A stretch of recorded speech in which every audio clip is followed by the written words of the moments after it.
Guys, welcome to services times. இனிய கார்த்திகை தீபம் நல்வாழ்த்துக்கள். இன்னைக்கு இந்த வீடியோவில் என்ன பார்க்க போகிறோன்னா, எங்கள் அம்மா இன்னைக்கு வடை சுடுறாங்க. அதுதான் எப்படி செய்யலான்னு பார்க்கலாம் வாங்க. 1 hour இது உளுந்து ஊற வச்சுருக்கோம் கைஸ். பச்சரிசியும் இது கூட சேர்ந்து ஊற வச்சுருக்கோம். அடுத்தது ஐஸ் வாட்ரு வச்சுருக்கோம். ஐஸ் வாட்ரு ஊற்றி அரைக்கிறதுக்கு வச்சுருக்கோம். அரைக்கலாம் வாங்க.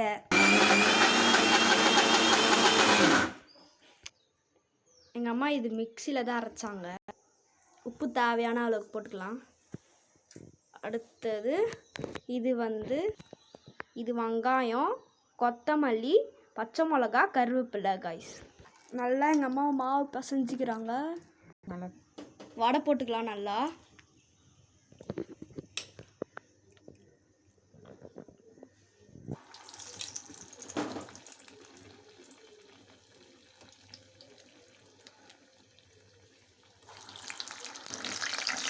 வெடிக்குது காய்ஸ். வடை வெந்துட்டு இருக்கு காய்ஸ். வடை வெந்தோடனே நான் உங்களுக்கு கண்டினியூ பண்ணேன். வடை ரெடி காய்ஸ். ஓகே காய்ஸ், இந்த வீடியோ பிடிச்சிருந்தா மறக்காம லைக் பண்ணுங்க, ஷேர் பண்ணுங்க, கமெண்ட் பண்ணுங்க. Bye guys.